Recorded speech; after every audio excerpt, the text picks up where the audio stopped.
الحمد لله رب العالمين والصلاة والسلام على قائد الغر المحجلين نبينا محمد وعلى آله وصحبه أجمعين. فأعوذ بالله السميع العليم من الشيطان الرجيم. بسم الله الرحمن الرحيم. أذن للذين يقاتلون بأنهم ظلموا وإن الله على نصرهم لقدير. پیارے بھائیوں اور دینی بہنوں، آج 26 جنوری ہے، جسے ہندوستان کی تاریخ میں یوم جمہوریہ یا ریپبلک ڈے کے نام سے جانا جاتا ہے۔ اس دن کی آخر کیا خصوصیت ہے؟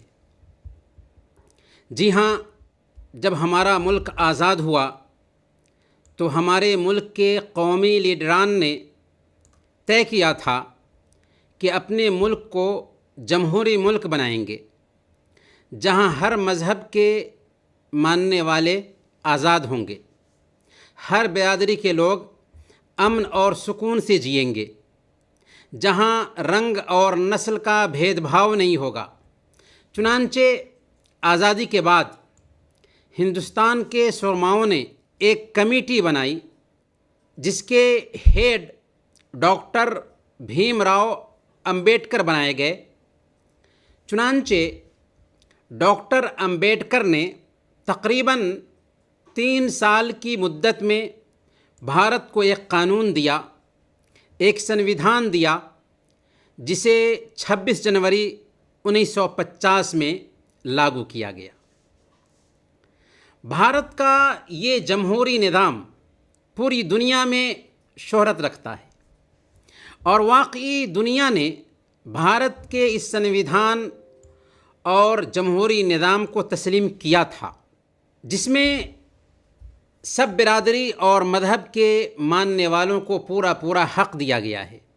لیکن یہ بھی ایک تلخ حقیقت ہے کہ چند سالوں سے بھارت کے سنویدھان میں تبدیلی کی مانگ زور پکڑنے لگی ہے۔ اگر بھارت کا سنویدھان بدلا تو حالات بے حد خراب ہوں گے۔ بھارت ہمارا دیش ہے، اور ہم اس دیش کے اصلی شہری اور اس کا اٹوٹ حصہ ہیں۔ بھارت کی خوبصورتی ہے انیکتا میں ایکتا، اور اس خوبصورتی پر ڈاکہ ڈالنے کی کوشش ہو رہی ہے، تو اس کے بارے میں سوچنا بہت ضروری ہے۔ لیکن ہمارے ملک میں سنجیدہ ذہن رکھنے والے غیر مسلم بھائیوں کی ایک بڑی تعداد پائی جاتی ہے۔ ہم ان کے ساتھ مل کر ملک کی حفاظت اور سالمیت کے لیے آواز اٹھا سکتے ہیں، اور یہ ہماری ذمہ داری بھی ہے، کیونکہ ہم نے اس ملک کو بنایا ہے، سجایا ہے، سنوارا ہے، اور اس ملک کی آزادی میں آگے رہے ہیں۔ پیارے بھائیوں اور دینی بہنوں، آزادی کیا ہے؟ آزادی بہت بڑی نعمت ہے، بلکہ یہ ایک فطری جذبہ ہے۔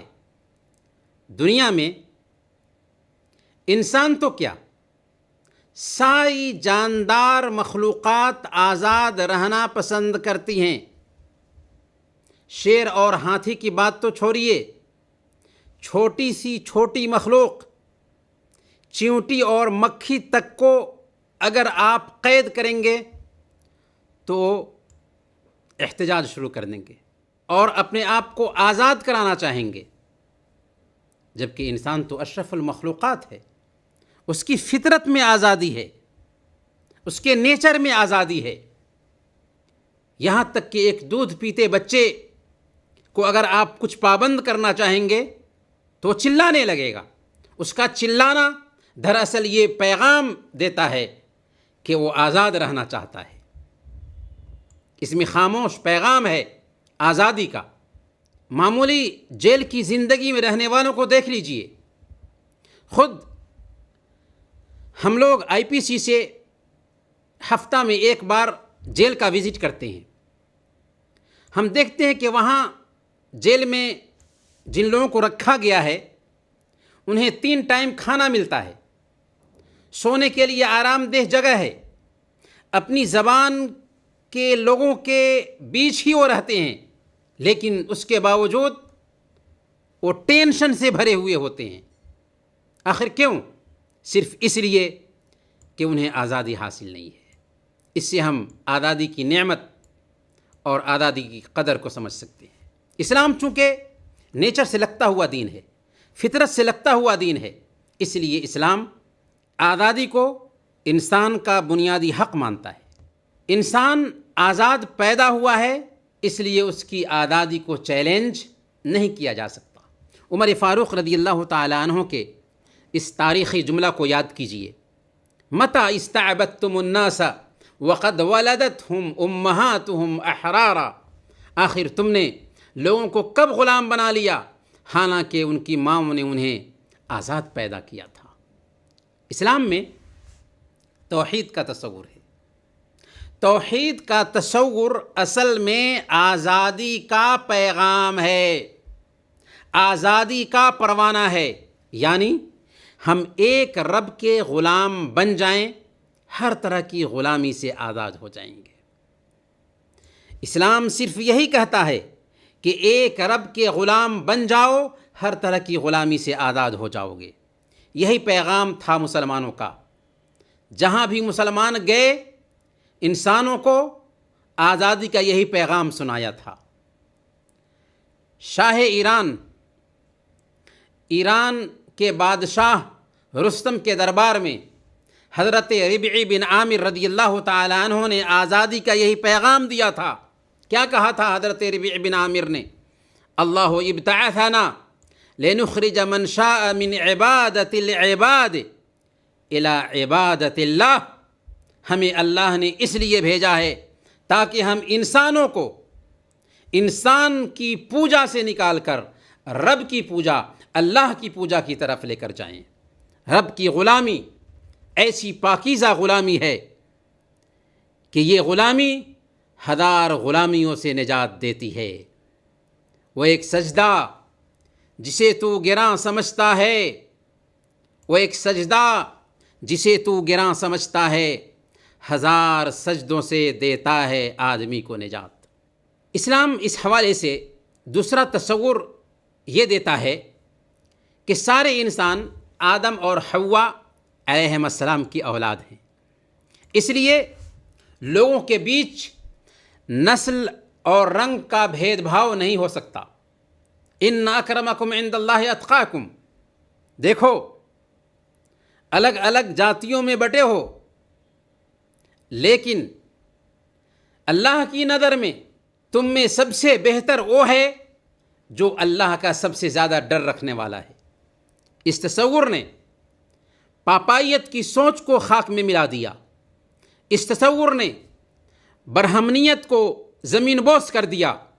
اس تصور نے یہودیت کی مٹی پلید کر دی، اور اسلام نے ڈنکے کی چوٹ پر کہا کہ حکمرانی کا حق اسے حاصل ہے جس کے اندر صلاحیت ہو، جس کے اندر قابلیت ہو، چاہے اس کا تعلق کسی بھی خاندان سے ہو، کسی بھی جماعت سے ہو، کسی بھی گروہ سے ہو۔ حکمراں وہ نہیں ہوگا جس کا تعلق فلاں اور فلاں جماعت سے ہے۔ پھر اسلام نے شریعت کے 5 مقاصد بیان کیے ہیں۔ ان مقاصد پہ غور کیجئے۔ جان کی حفاظت، مال کی حفاظت، عزت کی حفاظت، عقل کی حفاظت اور دین کی حفاظت۔ اس میں مسلم اور غیر مسلم کی کوئی تمیز نہیں رکھی گئی، رنگ اور نسل کا کوئی فرق نہیں رکھا گیا۔ ہر انسان کو عقیدے کی آزادی دی اسلام نے۔ لا اکراہ فی الدین، دین کے معاملے میں کوئی زبردستی نہیں، بلکہ دوسروں کے مذہبی جذبات کی بھی قدر کرنے پر اسلام نے ابھارا۔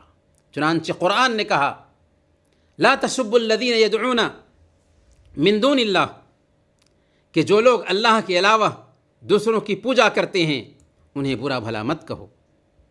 دشمن کے ساتھ بھی اسلام نے انصاف کا حکم دیا۔ ولا یجرمنکم شنآن قوم علی الا تعدلوا، سنو، کسی قوم کی دشمنی تمہیں اس بات پر آمادہ نہ کرے کہ انصاف سے پھر جاؤ، انصاف کرو، یہ تقوی کے زیادہ قریب ہے۔ غرض کہ اسلام ایک مکمل آزادی کا قائل ہے، ادھوری آزادی کا قائل نہیں۔ لیکن کیسی آزادی؟ کس طرح کی آزادی؟ ویسی آزادی نہیں جس کی طرف آج مغربی تہذیب بلا رہی ہے، ویسٹرن کلچر بلا رہا ہے، بلکہ اسلام کی آزادی اور مغربی تہذیب کی آزادی میں آسمان اور زمین کا فرق ہے۔ مغربی تہذیب آزادی کا مفہوم یہ دیتی ہے کہ انسان مذہب سے آزاد ہو جائے، اخلاق سے آزاد ہو جائے۔ چنانچہ انسان نے آزادی کے نام پر نفس کی غلامی قبول کر لی، اور نفس کی غلامی یہاں تک پہنچی کہ انسان جانوروں کی سطح سے بھی نیچے پہنچ گیا۔ اس لیے آزادی کے نام پر آج انسانی سماج میں جو بے رحم روی پائی جاتی ہے، اسلام اس کا سرے سے کنڈم کرتا ہے۔ اسلام بے مہار آزادی کا قائل نہیں۔ آزادی رب کی غلامی کے ساتھ اصل آزادی ہوتی ہے۔ اب آئیے ذرا ہم ایک نظر ڈالتے ہیں بھارت میں مسلمانوں نے بھارت کی آزادی کے لیے کیا رول پلے کیا۔ بھارت کی آزادی میں مسلمانوں کے کردار پر ایک نظر ڈالتے ہیں۔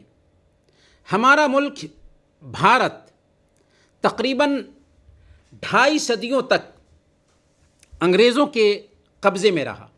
تن کے گوروں اور من کے کالوں نے اس ملک پر حملہ کیا تجارت کے بہانے، اور اس ملک کے سیاہ اور سفید کے مالک بن بیٹھے۔ پھر 15 اگست 1947 کو ہمارا ملک انگریزوں کے قبضے سے آزاد ہوا۔ لیکن کیا آپ کو معلوم ہے کہ ہمارا ملک آزاد کس طرح ہوا؟ یہاں کے باشندوں کے پیروں میں پری ہوئی غلامی کی زنجیریں کیسے کٹیں؟ بڑے افسوس کے ساتھ ہمیں کہنا پڑتا ہے کہ آج جب ہم آزادی کی تاریخ بیان کرتے ہیں تو اچھے اچھے لوگ بیان کرتے ہوئے یہ کہہ گزرتے ہیں کہ برادران وطن کے شانہ بشانہ ہم نے آزادی کی لڑائی لڑی ہے۔ یہ اصل میں مرعوبیت کا نتیجہ ہے۔ جی ہاں، مرعوبیت کا نتیجہ ہے۔ میرے بھائی، ہم نے آزادی کی تحریک خود شروع کی تھی۔ مسلمان ہی آزادی کے اولی قائدین تھے۔ ہم شانہ بشانہ چل کر کے آزادی کی جنگ نہیں لڑے ہیں، بلکہ ہم نے تو آزادی کی جنگ شروع کی ہے۔ ظاہر ہے ملک ہم سے چھینا گیا تھا۔ آپ کو پتہ ہے کہ ہم ہندوستان پر حکومت کر رہے تھے۔ نئی نسل کو بتانے کی ضرورت ہے کہ حکومت ہمارے ہاتھ میں تھی، انگریزوں نے ہم سے حکومت چھینی تھی، اس لیے ہمیں اس کا سب سے زیادہ درد تھا۔ 1857 کی جنگ آزادی سے پہلے تک، یہ بات نوٹ کیجئے، 1857 کی جنگ آزادی سے پہلے تک صرف مسلمان ہی آزادی کی لڑائی لڑ رہے تھے۔ انگریز بھارت میں کیسے آئے؟ انگریز بھارت میں کاروبار کرنے کے نام پر آئے تھے۔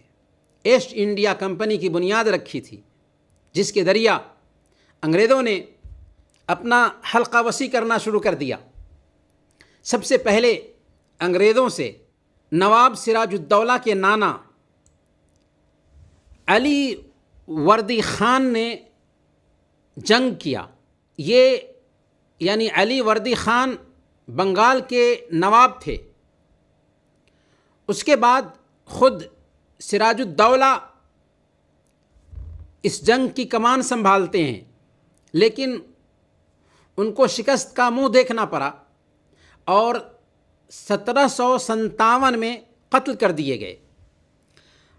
اب انگریز اور آگے بڑھے، بنگال، بہار اور اڑیسہ پر پورے طور پر حاوی ہو گئے۔ جنگ آزادی کے ہیرو میں ایک نام حیدر علی اور ان کے بیٹے ٹیپو سلطان کا ہے، جن کا نام سونے کے پانی سے لکھے جانے کے قابل ہے، جنہوں نے 1780 میں جنگ شروع کی تھی انگریزوں سے اور مستقل انگریزوں کے لیے چیلنج بنے رہے، لیکن وہ بھی اپنوں کی بے وفائی کی وجہ سے ایک دن آیا کہ قتل کر دیے گئے۔ ان کی لاش پر جنرل ہورس نے کھڑے ہو کر اعلان کیا تھا کہ آج سے ہندوستان ہمارا ہے، کیونکہ اس کو یقین ہو چلا تھا کہ اب ہمیں ہندوستان سے کوئی نہیں نکال سکتا۔ اب ہر طرف انگریزوں کا اثر بڑھنے لگا تھا۔ تب شاہ ولی اللہ محدث دہلوی رحمۃ اللہ علیہ نے تحریک شروع کی۔ اس کے بعد مولانا کے بیٹے مولانا عبدالعزیز رحمۃ اللہ علیہ نے باضابطہ انگریزوں کے خلاف جہاد کا فتویٰ دیا اور یہ ثابت کیا کہ ہندوستان دارالحرب ہے، اس لیے انگریزوں سے جہاد ضروری ہے۔ اس طرح ہر طرف سے فتوے آنے لگے اور آزادی کے لیے ماحول سازگار ہونے لگا۔ اسی آزادی کے لیے شہیدین کی تحریک عمل میں آئی، شہیدین موومنٹ اٹھی، لیکن مولانا اسماعیل شہید اور مولانا سید احمد شہید 1831 عیسوی میں بالاکوٹ کے میدان میں شہید کر دیے گئے، پر انہوں نے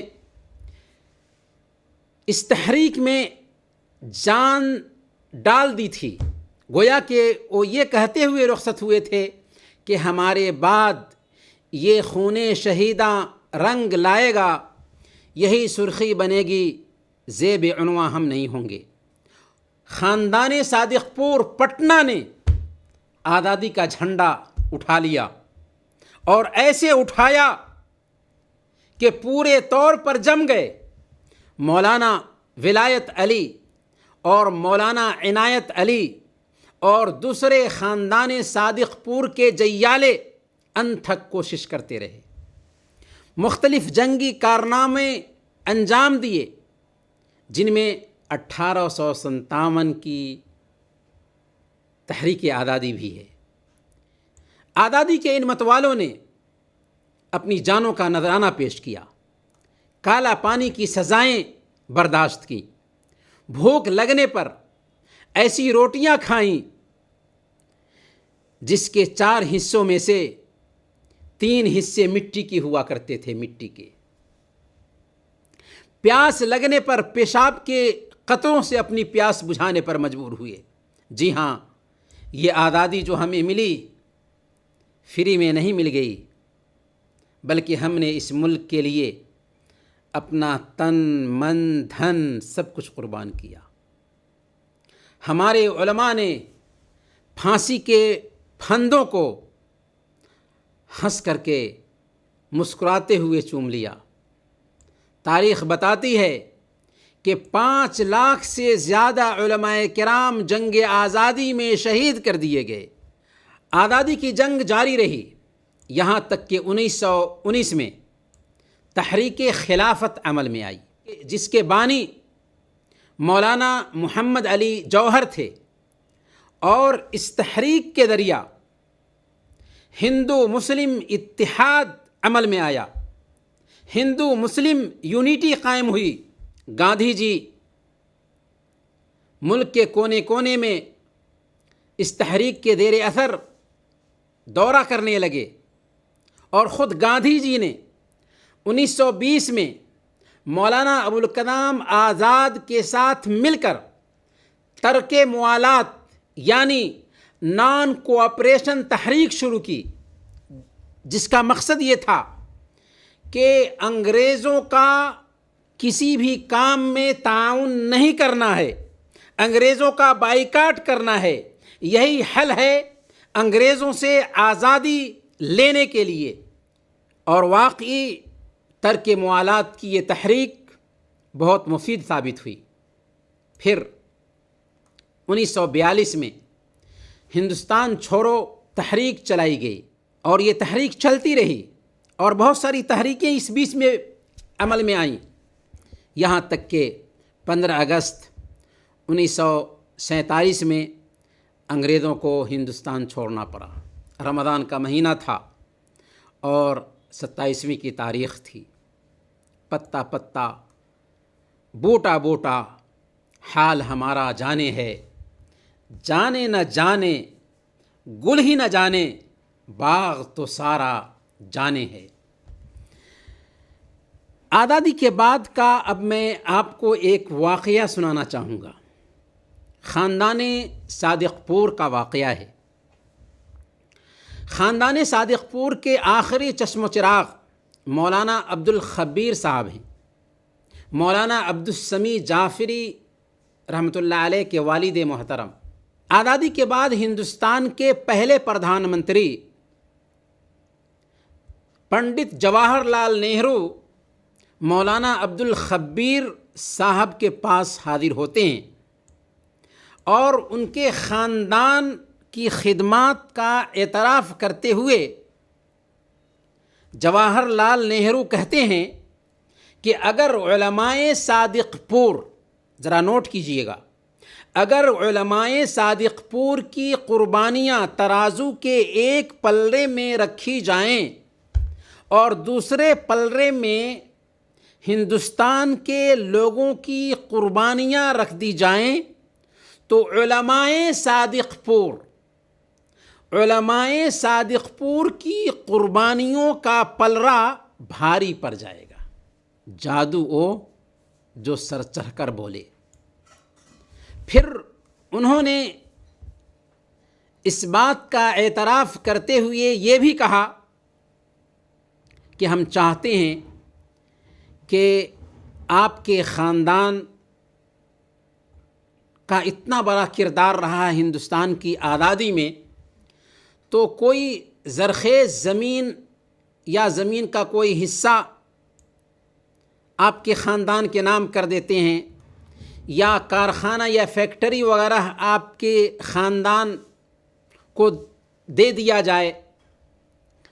اس وقت مولانا عبدالخبیر رحمۃ اللہ علیہ نے پردھان منتری کی پیشکش کو ٹھکرا دیا تھا اور ان کا شکریہ ادا کیا تھا، اور یہ بات کہی تھی کہ نہ ہمیں صلہ کی تمنا ہے نہ ستائش کی پرواہ، ہم نے یہ قربانیاں صرف اپنے رب کو راضی کرنے کے لیے دی تھی، اپنے ملک کو آزاد کرنے کے لیے دیا تھا، اس لیے ہمیں کسی سے بدلہ نہیں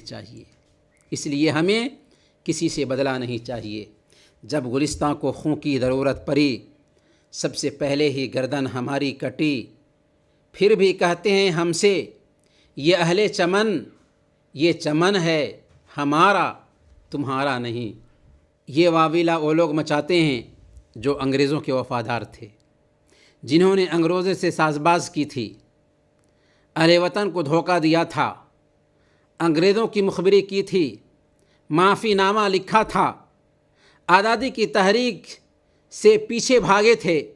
آج وہی خود کو آزادی کا ہیرو باور کرانے میں لگے ہوئے ہیں اور دھڑلے سے کہتے ہیں کہ مسلمان غدار ہیں، حالانکہ جواب میں ہم نے بار بار کہا ہے کہ مسلمان ملک کے وفادار تھے، وفادار ہیں اور انشاءاللہ وفادار رہیں گے۔ یہ ملک کل بھی ہمارا تھا، آج بھی ہے اور ہمیشہ کے لیے رہے گا۔ سبھی کا خون ہے شامل یہاں کی مٹی میں، کسی کے باپ کا ہندوستان تھوڑی ہے۔ لیکن ضرورت ہے کہ آزادی کی یہ تاریخ دہرائی جاتی رہے، جنگ آزادی میں مسلمانوں کا کردار نمایاں کیا جاتا رہے، تاکہ ہماری نئی نسل کو پتہ چلے کہ ہم نے اس ملک پر حکومت کی ہے، ہم نے اس ملک کو کیا کیا دیا ہے، ہم نے اور ہمارے آبا و اجداد نے اس ملک کے لیے کیا کیا قربانیاں پیش کی ہیں۔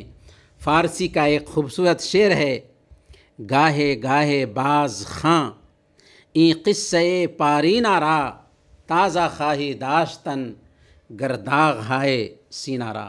اگر تمہیں یہ پسند ہے کہ تمہارے سینے کے داغ تازہ رہیں تو کبھی کبھی یہ پرانے قصے پھر سے پڑھ لیا کرو۔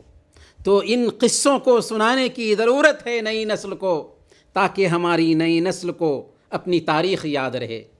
پیارے بھائیوں، اب تک ہم نے ہندوستانی جمہوریت کے بارے میں سنا، اسلام میں آزادی کے تصور کو جانا، اور پھر اس کے بعد ہندوستان کی آزادی میں مسلمانوں کے کردار کی ایک جھلک آپ کے سامنے میں رکھی گئی۔ اب سوال یہ ہے کہ پسچے بایت کرد، ہمیں کیا کرنا ہے، ہماری کیا ذمہ داری ہے؟ 3 پیغام پر میں اپنی بات ختم کروں گا۔ سب سے پہلے ہم توحید پرست بنیں۔ جی ہاں، ہم توحید پرست بنیں کہ اصل آزادی رب کی غلامی ہے، اصل آزادی رب کی غلامی ہے۔ یہ ادھوری آزادی ہوگی جس آزادی کے نام پر ہم خوشیاں منائیں۔ اصل آزادی رب کی غلامی ہے۔ ایک اللہ کے سامنے ہماری پیشانی جھکے، ہم ایک اللہ کو مشکل دور کرنے والا اور ضرورت پوری کرنے والا سمجھیں، اسی کو مشکل کشا اور حایت روا خیال کریں۔ ایک اللہ سے لو لگائیں، اللہ کے علاوہ ہر طرح کی غلامی کو نکار دیں۔ جو خود محتاج ہوئے دوسروں کا، بھلا اس سے مدد کا مانگنا کیا؟ پھر ہم اپنے آس پاس کے لوگوں کو بھی اس حقیقی آزادی کی طرف دعوت دیں کہ انسانوں، رب کے غلام بن جاؤ، اس رب کے غلام بن جاؤ جو تمہارا پیدا کرنے والا، تمہارے آباء و اجداد کا پیدا کرنے والا ہے، تاکہ انسانوں کی غلامی سے حقیقی معنوں میں نجات پا جاؤ اور حقیقی آزادی کا لطف پا سکو۔ یہ پہلا پیغام ہے کہ ہم توحید پرست بن جائیں اور اس توحید کے داعی بھی بن جائیں۔ دوسرا پیغام یہ ہے کہ ہم رسم و رواج کی غلامی میں جو جکڑے ہوئے ہیں، اس سے خود کو آزاد کر لیں۔ آج ہم مسلمان ہندوستان میں، بر صغیر پاک و ہند میں رسم و رواج کی بندھن میں اس انداز میں جکڑ چکے ہیں کہ اس سے نکلنا مشکل لگتا ہے۔ اس بندھن نے ہمارا کچومر نکال رکھا ہے۔ ہم مسلمان ہیں، ہماری زندگی میں رب کا قانون چلنا چاہیے، من کی بات نہیں چلنی چاہیے۔ ہمیں اس بات کی فکر ضرور ہوتی ہے کہ لوگ کیا کہیں گے، لیکن ہم اس بات کے لیے فکر مند نہیں ہوتے کہ رب کیا سوچے گا، رب کی نظر میں ہماری حیثیت کیا ہوگی۔ یہ دین اتنا عظیم دین ہے کہ اس دین نے انسانوں کی کایا پلٹ دی تھی، لیکن آج وہی دین ہمارے پاس ہے۔ آخر پھر بھی ہم غلامی کی زندگی کیوں گزار رہے ہیں؟ سنیں اپنے رب کی سورۃ الجاثیہ آیت نمبر 18، ثم جعلناک علی شریعۃ من الامر فاتبعها ولا تتبع اهواء الذین لا يعلمون۔ ہم نے آپ کو ایک روشن شریعت پر گامزن کیا ہے، روشن شریعت، پختہ شریعت، دو ٹوک شریعت، جس کی رات بھی دن کے جیسے ہے، اس لیے آپ اسی پر چلیں اور ان لوگوں کی خواہشات کی پیروی نہ کریں جو جانتے نہیں ہیں، جنہیں پتہ نہیں ہے۔ اس لیے سماج کی جکڑ بندیوں سے اپنے آپ کو آزاد کریں، رسم و روایت کے پابند نہ بنیں، شریعت کے تابع ہو جائیں، ہمارے سارے مسائل حل ہو جائیں گے۔ تیسرا پیغام، اپنے ملک کی تعمیر و ترقی کے لیے ہم 3 میدان میں آگے بڑھیں: تعلیم، سیاست اور بزنس۔ تعلیم کی طرف ہم دھیان دیں۔ اپنے بچوں کو تعلیم یافتہ بنائیں. بیجا کاموں میں ہم پانی کے جیسے پیسے بہاتے ہیں، ان میں پیسے بہانے کی بجائے اپنے بچوں کی تعلیم پر خرچ کریں. ہمارے ملک کو تعلیم یافتہ نوجوانوں کی ضرورت ہے، جن کے اندر اللہ کا ڈر ہو، شریعت کا پاس و لحاظ ہو، خود میں سیاسی شعور بھی پیدا کریں، سیاست سے دلچسپی لیں اور کاروبار اور بزنس کا ذہن بنائیں. اقتصادی ناحیہ سے خود کو مضبوط کریں. اللہ تعالی ہمیں اپنے سلف صالحین کے نقش قدم پر چلنے کی توفیق عطا فرمائے، اپنے ملک کا وفادار بنائیں اور ہمارے ملک کی حفاظت فرمائیں. آمین. وصلی اللہ علی نبینا محمد وعلی آلہ وصحبہ اجمعین.